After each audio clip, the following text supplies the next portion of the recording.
Welcome to the Multiverse of Misinformation, a podcast about misinformation and the way it affects the many facets of our life, produced by the California Center for Ethics and Policy, or CCEP, at Cal Poly Pomona, and generously supported by the Cal Poly Pomona Special Projects for Improving the Classroom Experience Grant Program.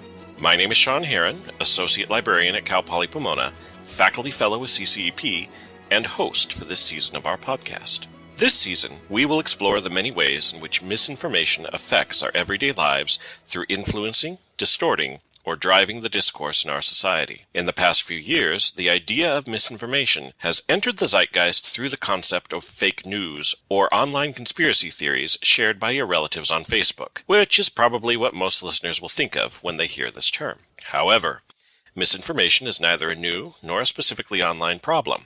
In our class this past semester, we explored the circumstances and phenomena that allow misinformation to thrive and spread by studying historical case studies dealing with topics such as confidence men, cults, moral panics, propaganda, and conspiracy theories. In these episodes, the CCEP student fellows use examples from our own class discussions, as well as their own lived experience, to illustrate the many ways in which misinformation influences what we think, how we act, and what we believe. So what happens if you get sick in the multiverse of misinformation?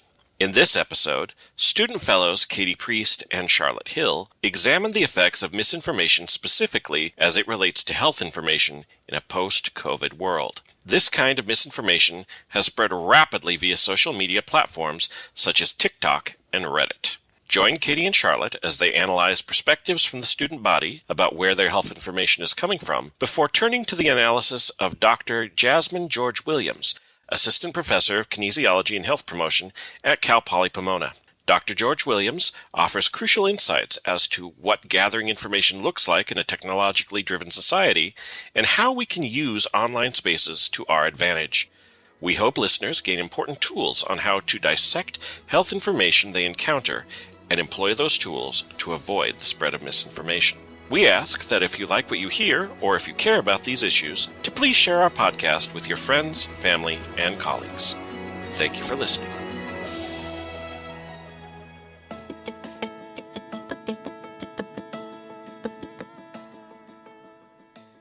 Imagine this scenario, which you know all too well.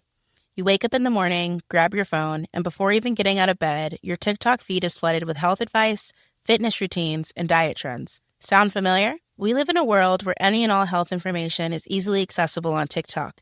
And it begs the question, how do we filter through it all? TikTok.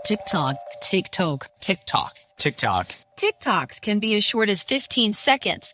And while that's great for fun videos or quick recipes, that's not enough time to get across important information. Called an infodemic, a barrage of misinformation confronting us every time we log online from TikTok, and they get thousands more views every day.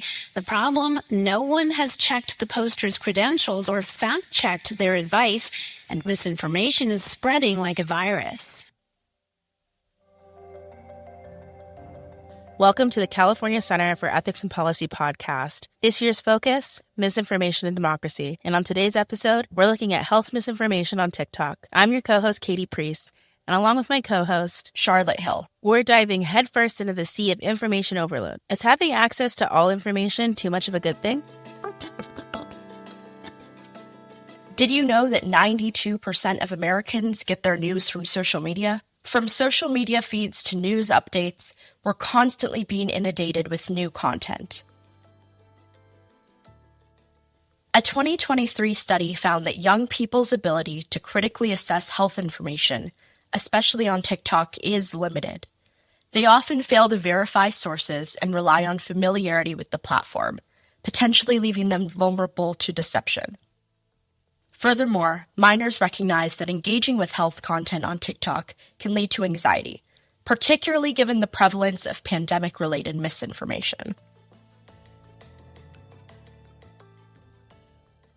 The COVID-19 pandemic brought massive amounts of health information, especially about the vaccine, to the platform. A 2021 study has shown that young people between the ages of 18 and 30 are more susceptible to adopting COVID-19 conspiracy theories, which can impact their attitudes towards preventative measures. But among these concerning trends, there's also a glimmer of hope. Young people are expressing a desire for more information about vaccines and are increasingly involved in family discussions about vaccination decisions. We wanted to understand the experience of seeking health information on TikTok and the broader internet.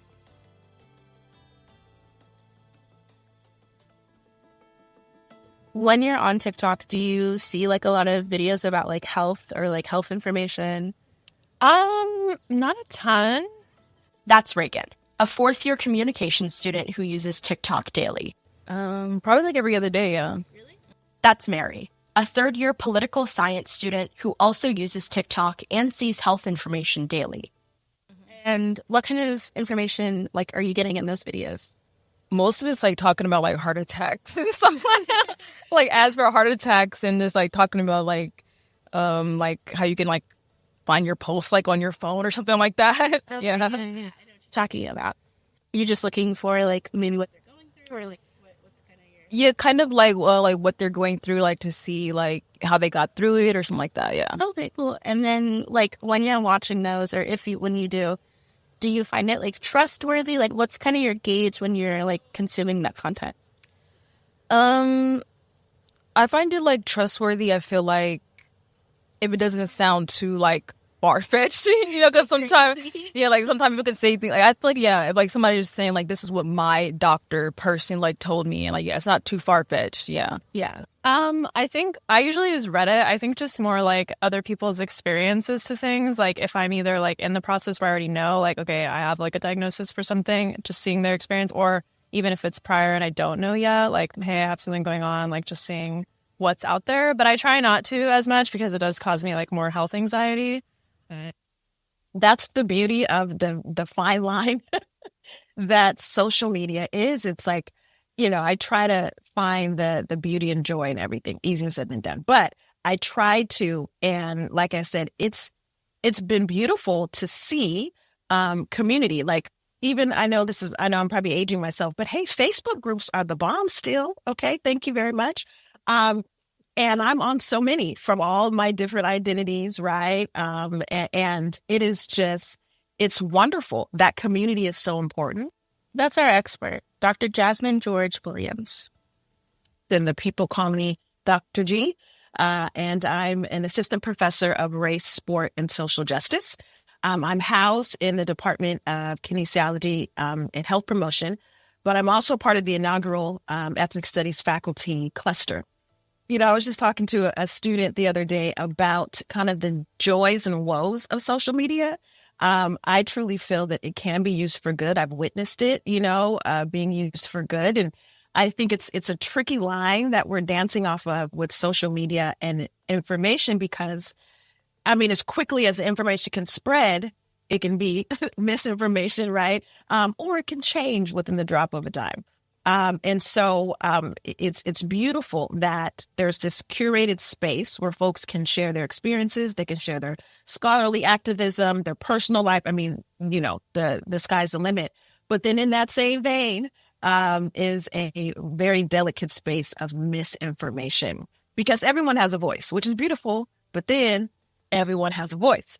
And so sometimes those voices needs to incubate a little longer, do some fact checking, okay? And even kind of self-inventory before sharing that. So I do for good and not so good. And I've experienced it personally, academically, professionally. And so misinformation is real. Yes, indeed. College students feel the same way, having to balance finding objective truth against the vastness of the internet. That's a good question. I think it depends on the story itself and like what I already know on the subject, how much I trust. Like if I already find like things that I consider holes, then I'm like, okay, they seem like they're more dramatic. Or just, I do try to keep like some realism with it. Like if someone says they had a bad experience with something, maybe they weren't like, or a medication, like maybe they weren't like taking it correctly, or maybe they were like, there's like errors there, things like that. So I think I do try to keep like some, awareness that there's like user error and things like that, or people dramatizing their experience, but I still like take it, like as like, I don't know, I still listen to it. Before we get into the perils of the internet, we wanted to ask Dr. G about her experience on TikTok and the beauty of online connection. And so I've just been on it. I created a TikTok and I'm just sharing my journey. And ladies, when I tell you, so many women are just, I have it too. A lot of them are Black women. And so they're sharing just briefly their journey and how they were either misdiagnosed or not taken serious, because there is, once again, oppression in the medical system and discrimination of, certain groups having culturally bound syndromes, meaning, certain groups are more susceptible, right, of the onset of certain illnesses and conditions. And how does the medical field, are they even versed on it, right? And in that type of care. Our peers feel the same way, using their connections and resources to bridge gaps in their personal information about health.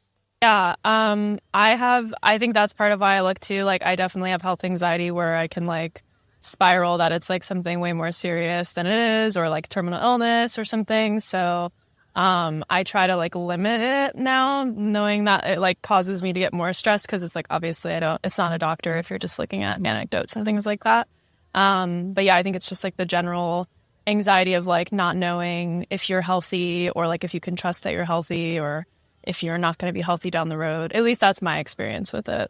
Like I said, if it's something I've already been diagnosed for and I'm just looking for anecdotes, then maybe sometimes that's the end of it, or maybe talking with people in real life about it, or also roping them into, hey, I read this thing that this person had this experience. What do you think of that? Kind of comparing it with real life people. I'm this don't sound real, so I might Google it, or I just might ignore it. Yeah. When we heard about this anxiety from our peers, we wanted to ask Dr. G her thoughts, and she answered with the prevalent example, COVID-19. I think about, especially over the past 5, 6 to 7 years. But, as I was thinking about our time together, what in the more recent history has there been the most, I don't want to say perfect example, but the most glaring example of misinformation, especially medically, and that was how we navigated COVID, right? Globally, where there was such misinformation about even the onset, the treatment, who cannot, when vaccines were even created and spoken about, are vaccines good? Who should take it? Who can't take it, right? Different health disparities. And then, one of the biggest things was access. There was definitely, it wasn't equitable with regards to certain communities having access. So that's just the playing field. Then let alone, we've got certain faux leaders saying, drink bleach. What? Right. And that's the thing, y'all, about social media is that, people have followings. Because everyone has a platform, that's great. But then everyone has a platform. And so, where we got so much misinformation that was detrimental, right, to our health, to our mental health, right, and to society as a whole, because I think we're still in that very lack of trust space for larger, informative entities. And so I think that COVID, even from a social media, but even in families, right?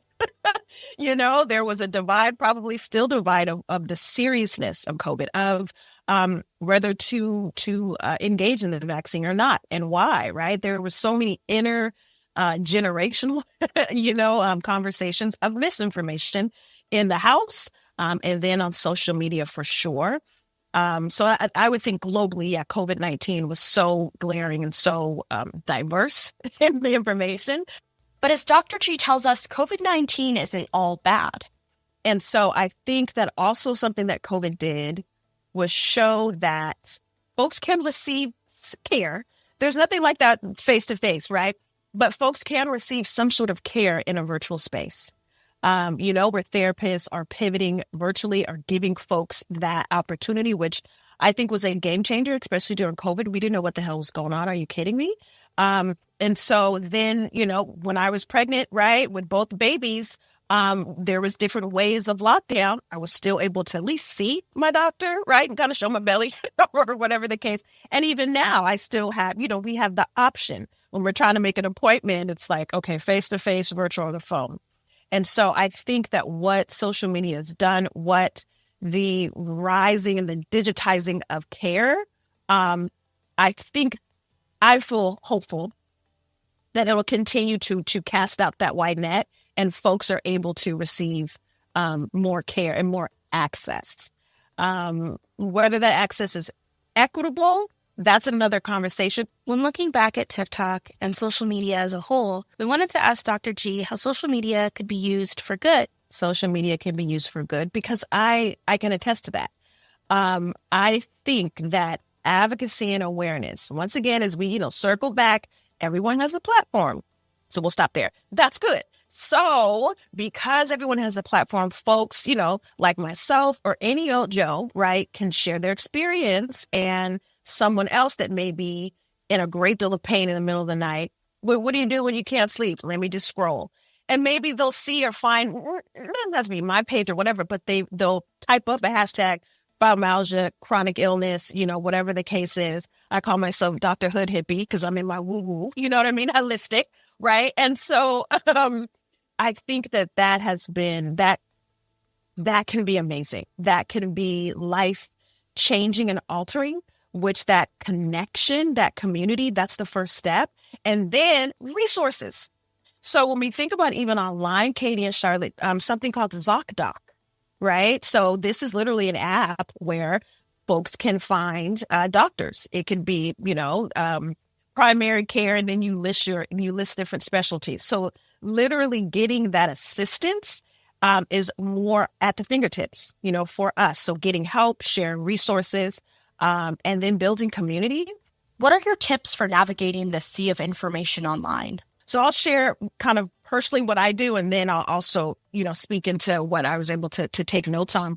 So, yes, what do the kids call it? Doom scrolling. So, it's 2, 3 in the morning, whatever, you're in pain or you're just not in a good space, you're bored, whatever the case, whatever brought you to the socials. What I do is I have a ridiculous amount of folders. So if it's Instagram, right? I have, you can make folders out of highlights or your stories or whatever the case. So I have that. I have so many different folders where it's either mental health. It's stuff if I see that's going on in sports and culture and race and health. I literally have a folder for the students to share, right? For me to share with them. So whatever, if you're seeking care, I have one for mental health, pain relief. I have stuff for being a mom, stuff for being a Black mom, right? Stuff specifically on fibromyalgia, pain relief. So organize it like that. Because if you're just scrolling and you're just saving stuff, oh my gosh, right? Just as the spread of information is so quick, so can it, trying to digest it. So that's something personally I do.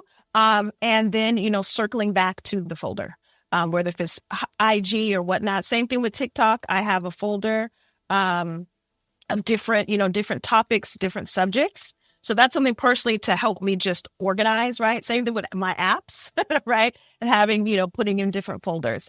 I really think that another strategy, even in that, is, okay, so you're saving this clip. Is there a website, right? Can you circle back? Is there a website where you can look at it? The cool thing is there's different sites where you can see if something is reputable, right? Or even if it's something you're trying to buy, is scam likely or something like that, right? So that's one way to being able to educate yourself one layer further, at least one layer further than, if you're saving the information. Educate yourself, fact checking. Another thing that, this virtual space and online space really help with is different random fact checking sites. Right. And so I loved over the past few years that, especially different presidential elections and things like that, where there's debates going on. And then you can go to CNN fact checker, you can go to NPR or literally factcheck.org, and it'll have folks, live saying, actually, no, this was not the correct percentage, and then providing a link. That's what it's about, because folks are saying things, but it's okay, where are you getting that information? So fact checking, I think that continuing to, like I said, that call in and call out as you're seeing something and it's resonating with you. If it's hosted on an organizational site, read more about what they're about. Once again, another thing that COVID has done, right, is calling in especially if there's things that's going on with regards to inequalities and rate. They are saying these are the companies that are supporting this effort or not supporting this effort. So it's really about, as I circle back to my book and having activism growth model, is like figuring out what your virtues and values are. And I think that's the first part, like know thyself. Then as you're on social media, as you're looking for particular either groups or topics or you want to learn, then you're taking that extra layer of, let me look a little deeper, right? What is this organization about? There's been so many times where I see either an organizer or a company and I'm like, oh, yes. And I click and it is either doesn't exist, or you see comments or you hear feedback and you're like, dang it, I'm glad I didn't, repost this X, Y, and Z because I didn't do my due diligence. So I would say that. And then really these platforms have to continue to be more responsible. And so that's kind of out of our hands, but not really, because we can bring about awareness and at folks and mention folks. But I think that's to help like the spread. And then when we talk specifically about medical information, once again, looking up, health organizations, I honestly feel that is a good start. However, we know that there still is systemic bias, with regards to certain communities, even in the medical field. But there's a layer of different kind of peer reviewed and fact checking that, the National Institute of Health and, even if it's a .gov website, that's a good starting point. And then you can see yourself in social media with folks. But I think marrying, if it's governmental or official or reputable sources that have done, either prior research or, there's links where you can click on what they've done. I think that's beautiful. But there's something in being told about seeing yourself in social media. There's something about saying, oh my gosh, me too, girl. As being a mom with 2 toddlers, a professor, trying to be a partner and a wife, like, huh? So sometimes I'll just put on social media, what? This is impossible. And then a couple of my, girlfriends and guy friends will say, I'm with you, Jazz. My 4-year-old is wilding out too. So there's but then I don't just stay there. There's First 5 of America, right? Or California. There's different research practice-based sites that I use. And it's that wraparound care. Going back to my counseling background, it's the wraparound care that I think can really change the game when it comes to information and access. Yeah. Before we end, Dr. G has some parting words for us about social awareness and using social media for change. Social media can bring about that type of awareness, right?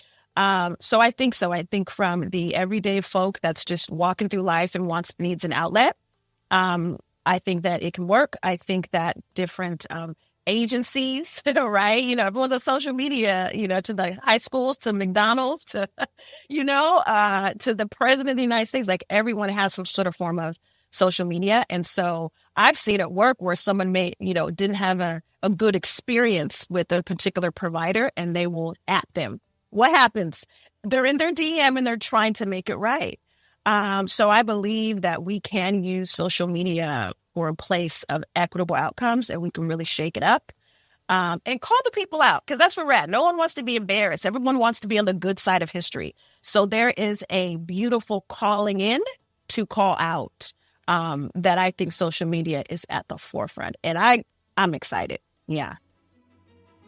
That's our episode. Thanks for listening, and stay tuned for more episodes on misinformation from the California Center for Ethics and Policy. On behalf of CCEP, we'd like to thank the students who worked together over the past year to put together this podcast series, the guests who agreed to be interviewed and recorded for these episodes, and our CCEP faculty fellows for their ongoing advice. A special thanks also to the Cal Poly Pomona Special Projects for improving the Classroom Experience Grant Program for making this series possible. And finally, once again, thank you so much for listening.